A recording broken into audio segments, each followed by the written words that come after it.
The answer is you do not need to do it. All right, it will not make you more sales on Amazon. It won't make you more sales on Amazon. However, I do it anyway, and the reason is twofold. The first reason is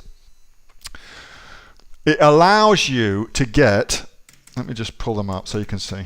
It allows you to get, hopefully I'm not logged in, an email address, no I'm not, cool, an email address for your business that looks extremely professional. So when you're contacting your suppliers to get your products and to get your pricing for your product, your supplier will evaluate you as a potential client for them and place you, rank you in accordance with their own particular set of ranking criteria that they use. They'll rank you as a potential client, all right? One of the things that we subconsciously look at is the email address. I do it all the time.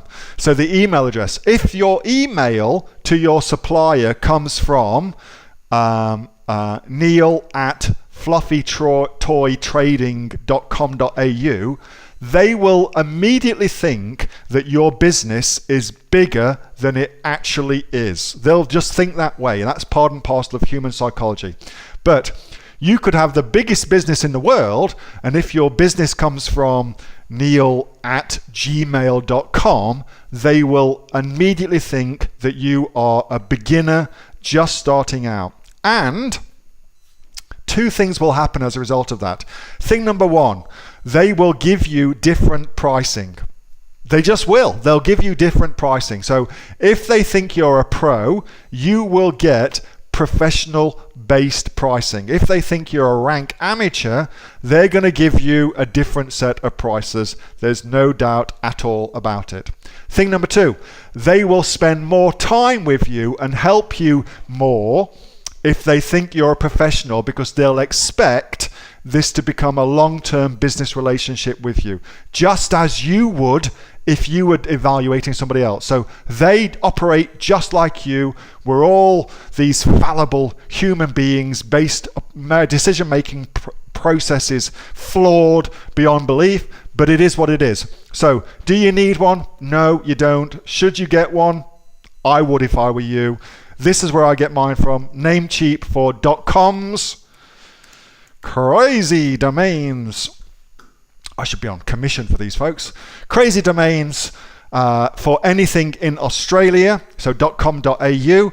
If you buy a domain name in Australia, you will need an ABN or an ACN to buy your domain in Australia. It's part and parcel of the domain selling laws in Oz. So you'll need that. So just be in mind of that. The .com.au, they'll sell those things to anyone. Hey, Neil here. Just before you go away, that was a question that I got asked on my regular Monday night Q&A session, which I have with the members of the Aussie Online Entrepreneurs. So if you're interested in joining us as an Aussie Online Entrepreneurs, then you can click on the link below to find out a lot more about that. And also, as a special thank you for watching this video, I've got a great book that I want to give you for free. It's a current bestseller on Amazon, and it teaches you everything that you would need to know about starting a business here in Australia on Amazon. So you can see that just up there.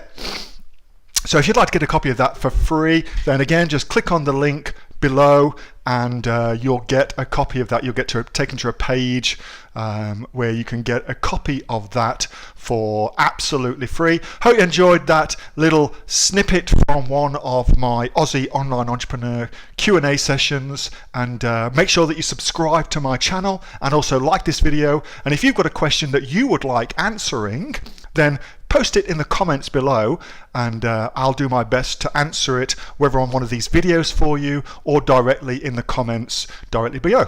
All right, thanks so much for watching, and I'll catch you next time on the next of the Aussie Online Entrepreneurs Amazon FBA Australia videos. See you soon.